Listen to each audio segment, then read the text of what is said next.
And welcome. And of course, we'll start with a bracha. Baruch atah Adonai Eloheinu melech haolam asher kitshanu b'mitzvotav v'tzivanu la'asok b'divrei Torah. Amen. And let me make sure I've got the place. Okay.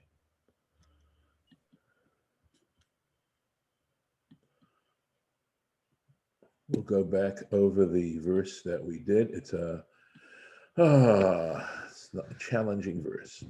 Uvat ish kohen. So notice the language, by the way, because they're going to really, I like to say, riff on the language. And the daughter of a man who is a kohen. Ki techel liznot. If she starts to go astray. Et aviha hi mechalelet. She profanes her father. Ba'esh tisaref. She shall be burned in fire. And yesterday, of course, I explained some of the things involved in that. So let's take a look at the Rashi. Ki techel liznot, when she starts to go, if she begins to go astray.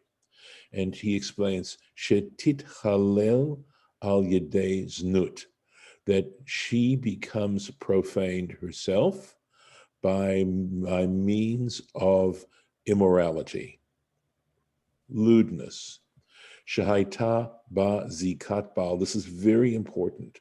That is to say that she had a commitment to a husband, right? That she was attached in some way to a husband, vezanta, and she went astray. She had relations with another person.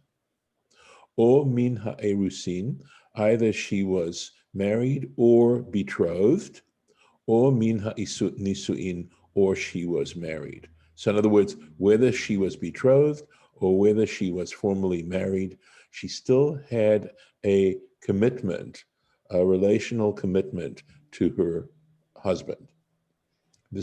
He lets you know what the origins are of this. So Sanhedrin, page 51. V'rabotenu nechlaku b'davar. Our rabbis, our sages, disagreed. They had a disagreement regarding this matter. In other words, there's a big discussion in the Talmud about this.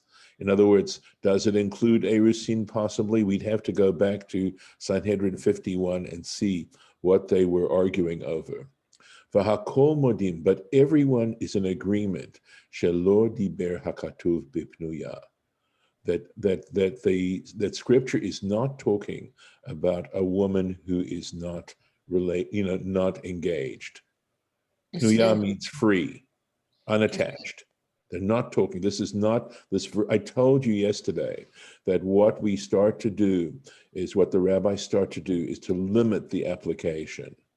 In some ways they don't, but you'll see.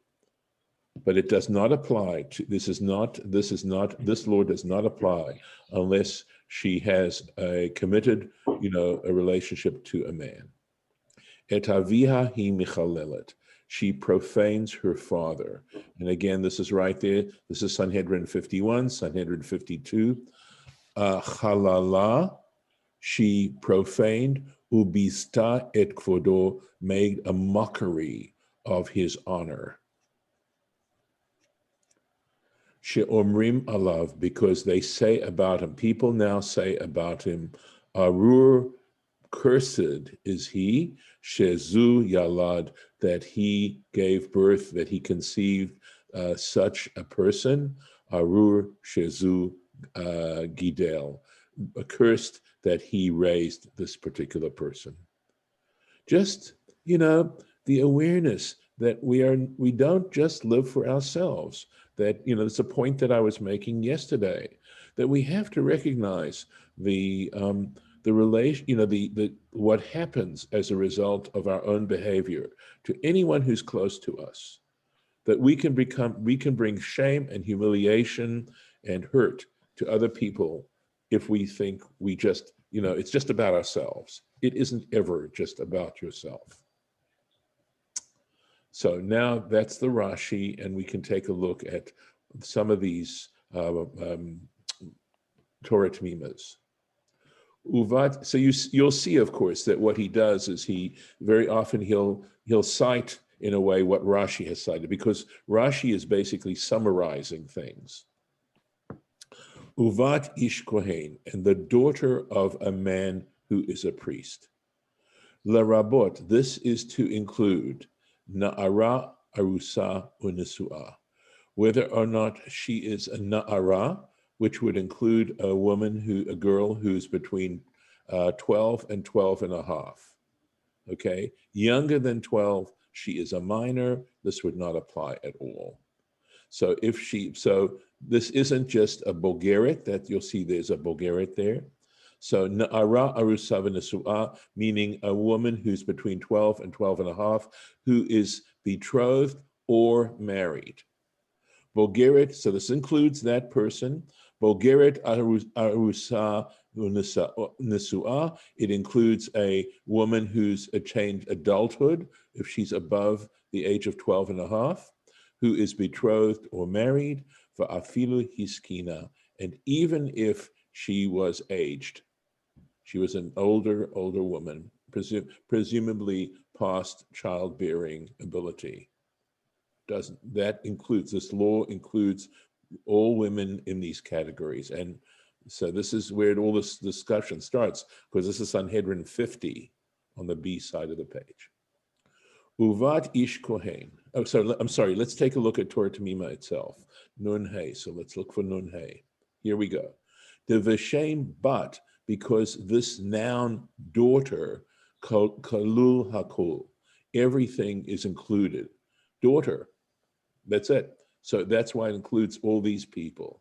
Umash tzarich lirvuya, okay? And the fact that it needs to be expanded, hu mishum de besamuch, because later on, bidrasha et aviha, when it drashes, when it interprets the words et haviha, her father, yalif, he learns out mina'ara ha'ma'orasa.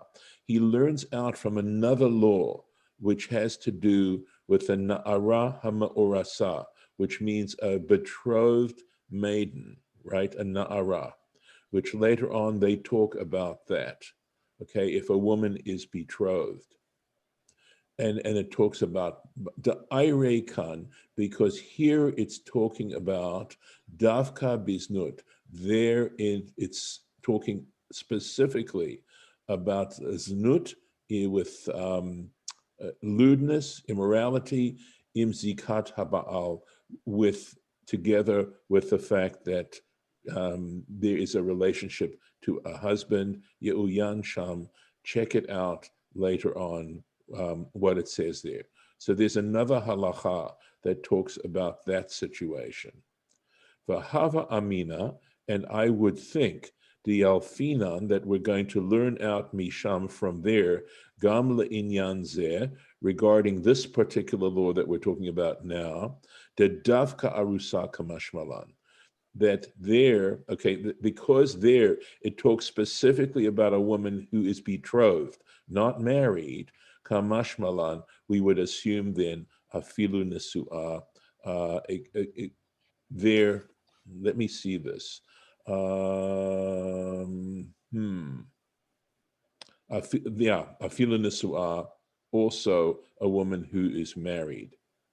So I will tell you that I'm a little bit perplexed here as to exactly what they're trying to say, because what I was understanding, Kamash Malan means that's why we learn here, because in the other law, it applies only to a betrothed woman, okay? And Kamash Malan, for that reason, it teaches here Afilu Nesu'ah. So he's asking why are they even bringing this up here? And the reason they're bringing this up here as to apply to a Bogeret, et cetera, okay? Is because of the relationship between this law and that other law, that other law applying only to a arusa, okay, and a na'ara, that would apply here too. So we're saying no. Here it includes these other categories as well. I hope I hope I'm making sense to you. What does Borgeret mean? An adult. She's adult. Oh. She's attained majority. So there's there are three stages in a woman's development as defined by Jewish law, right? There's a katana. Katana is a minor. So we know in legally, a minor cannot be held fully responsible. Then there's na'ara, where it's between the ages of 12 and 12 and a half, which is one category. And then there is a bogeret, which is basically when she's 12 and a half and above. She's now bat mitzvah. She's considered fully responsible for her behavior. It's 6 months before a boy is considered fully responsible. They consider her to mature 6 months ahead. These are approximations. There are other signs regarding what it is to be, signs of adulthood. So it's their guidelines. So another comment, uvat ish kohen, right? And the daughter of a kohen, of a man who's a kohen. Ein li ella shenisat la kohen. So it sounds like she would be married to a priest.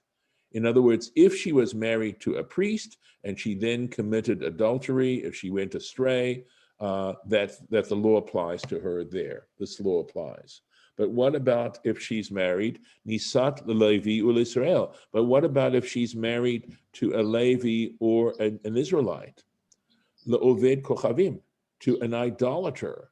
Lechalal, we know what a halal is, right? That's a priest, a male priest who is excluded from the priesthood because he is the result of an illegal union, right? Between a priest and those people, the priest is told he's not allowed to marry. Le mamzer, to a mamzer, that's a child who is the product of a consanguineous or adulterous relationship. Ula natin, we've already talked about the natin, the Gibeonites. Minayin, how do we know that if she happens to have, she's related? Some of these are for her actually forbidden, right? But how do we know that this law applies to those people as well, those women as well? Talmud Lomar, scripture teaches, uvat ish kohen. This applies as long as she is the daughter of a man who's a priest. Afal pi she'ena kohenet, even though she herself now has done something that would totally, exclude her from being a priest. Well, part of a priestly family. So again, this is a saying that, that this, the znut doesn't matter. And again, what it's doing is it's really zeroing in on the fact that she has this relationship to this man, presumably, right? But it would include, I imagine, I don't know if it would include a woman these days. But at least in those times, we're talking about a man, even if he's an idolater, that she still is doing something wrong, and Torah Temimah is going to explain. Why are they using the Zion Nun verb instead of adultery? Okay, what's the difference? Because adultery. Okay, it's a good question. I think perhaps because they want to include perhaps other things that involve lewd behavior. So whether adultery and lewdness, of course, lewdness applies whether you're married or you're not, right? Whether it's adultery or not. But for whatever reason, they want to emphasize the kind of behavior she's engaging in. And adultery has more to do with a legal terminology. And I would say, znut, it means going astray. That's literally what znut means. And if we get to it, that is discussed elsewhere. Okay, that we're talking specifically about sexual immorality. The way I look at it is like, that it's out of bounds. Mm-hmm. That, Absolutely. the bounds, either the bounds of the relationship or the bounds of sexual, Propriety. yeah, according to Torah, what, you can do and what you can't do. Exactly. And it wants to emphasize that element of it. So, I mean, adultery, I think, applies in Jewish law, whether you're betrothed or whether you're fully married. I'm trying to think if there's any other issue here. No. I Okay. thought this one applied whether you're betrothed or you're married. It does. It does indeed. It does indeed. I guess I mean, you're I don't asking, get the difference. Judith, you're asking a very good question. I don't know that I can adequately answer it right now. Okay. But for what, of course, when I get asked these kinds of questions, my simple answer is, so if it said adultery, right? If it says no'efet, right? Something like that's the ni'uf is the Hebrew word for adultery, then you might say, well, why doesn't it say liznot? I mean, it had to pick on a word, right? But nevertheless, there's still the argument as to why the preference for this particular word. And I think in some ways, it does have that connotation of going astray, whereas ni'uf doesn't have that connotation. It's just a broader term. Yeah, it is a broader term, which is why they now have to define it, as to say there's zikat ha'ba'al. There's the fact that she has some attachment to a husband. Let's keep going, if I may. All right. Where are we? Yeah, we're looking at we looked at the second one of these, right? Nunvav. So that's where we're at. Okay. Dahava aminan, because I might have said, right? This is including all those other people whom she would be forbidden to anyway, right?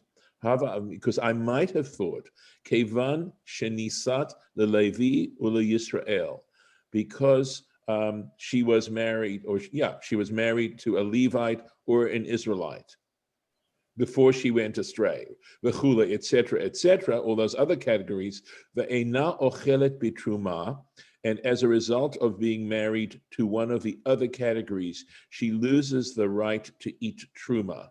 And I believe I've explained truma. Truma was a special tax, you might call it, that the Jewish farmer had to give. It amounted to 1/50th of the product of his crop once it was ready to go to market. Once it was smoothed over and ready to transport to market, the average amount was 1/50th, 2%, and that went to the priest, and that had a sanctity attached to it because only priests who were pure, and as long as the truma was kept pure, they were allowed to eat it. It's considered kodshim kalim, meaning light sanctified food, as opposed to parts of sacrifices, which are, that's heavy sanctified food. Okay, so, and since she's married to one of these other categories, a non-priest, shuv ein la shayachut b'kuna. So because she can't eat truma, she doesn't have any relationship to the priesthood. I mean, on that level, she still had some status of being a priest, but she loses it because she married one of the other categories. Ukol shekain, and all the more so, keshenisat lo'oved kochavim, if she married a pagan, shekvar nitchalala min hakona, because for sure she is written out of the priesthood. V'lachein, and for this reason, im zanta, you could argue, well, okay, since she no longer really has any relationship to the priesthood anymore, if she goes astray, shuv eino mosefet chilul, she's not adding any profanation to her priesthood because she doesn't have it anymore. Ve'ena nisrefet, and for this reason, she shouldn't be burned. She shouldn't receive that punishment. Talmud Lomar, for this reason, scripture teaches us, uvat ish kohen. That's why it uses the terminology of the daughter of a man who is a priest. Afalpi, despite the fact, she'eina kohenet, despite the fact that she isn't the kohenet anymore, but she's still the daughter of a man who's a priest, V'nir'eh hakavana, and it appears that the implication is the im haya omer uvat kohen, were it just to say a daughter of a priest, right? This still would have made sense if it had just said the daughter of a priest. But the fact that it adds this word ish, right?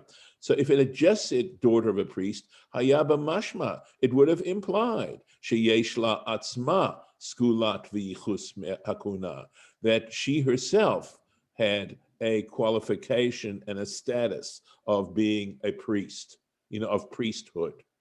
And in that case, what we were just saying might well apply.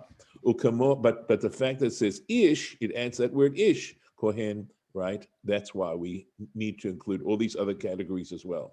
Ukamo kavanat halashon bat nediv. He says, there's another example. We had bat nediv. Literally, it means a daughter of a generous person, but it also means that she herself is generous. So likewise, if it said bat kohen, it would imply that she has some relationship to the priesthood. Masha eno ken haloshon, which does not apply to the language using the terminology uvat ish kohen, the daughter of a man who's a priest. Because now it's putting some emphasis on the fact that her father is a priest. That's where it comes from. Mashma, it implies, af shirak mityacheset hi bakuna, even though she is simply related to the priesthood, la'aviha, that is of her father's, v'la ba'atzma, but as far as her own personal level, en kol chelek bakuna. She doesn't have to have any personal relationship to the priesthood. V'haino, and that is to say, im niseit lezar ule pasul. That is to say, if she was married to a zar, literally a stranger, it means, right? So that's probably, we're looking at I think we're talking about a non-priest, ule pasul, and someone disqualified. Ukamoshe and just has been described. V'yesh laha'ir, and one might, in addition, clarify. Lama lo daiku inyan drasha zo. Why did they not make the point regarding this interpretation? Milashon et aviha hi mechalelet. In other words, why didn't they derive these particular laws from the phrase et aviha hi mechalelet? She profanes her father. Because it certainly seems to be dealing with that fact, right? It has to do with all about her father and why she has to face this particular situation. Demashma, because that implies shirak et aviha hi mechalelet, because that implies that she is simply or only profaning her father, velo ota be'atzma, and she's not profaning herself. She's already done it, in a sense, right?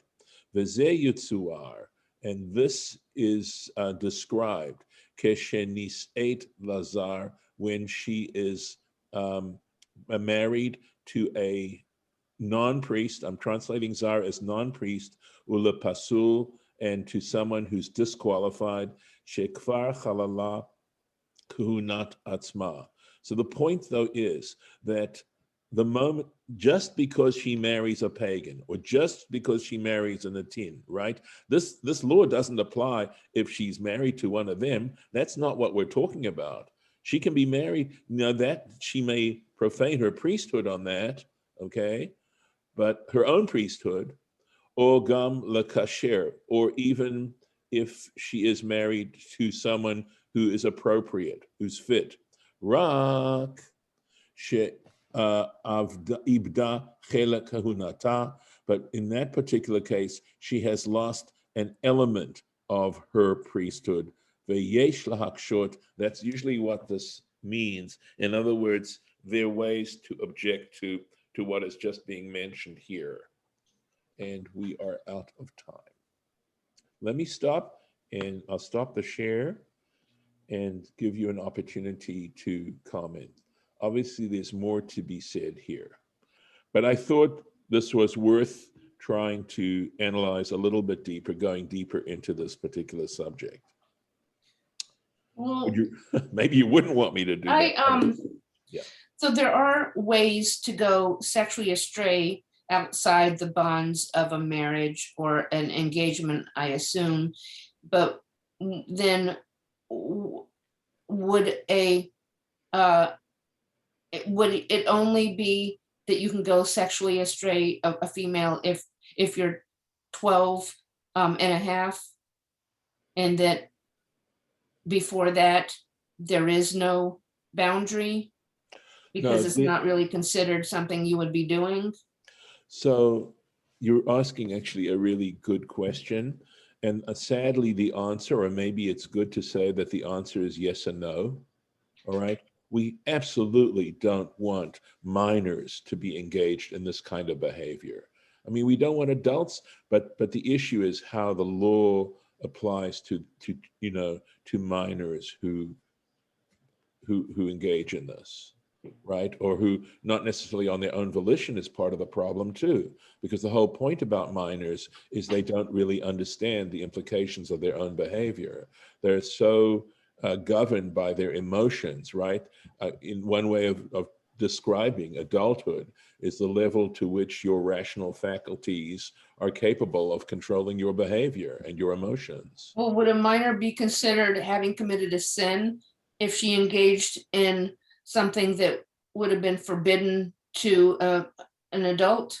So that requires clarification, and the answer is the behavior is improper, but you cannot hold her responsible in the same way that you would an adult. And that of course applies in our legal system as well.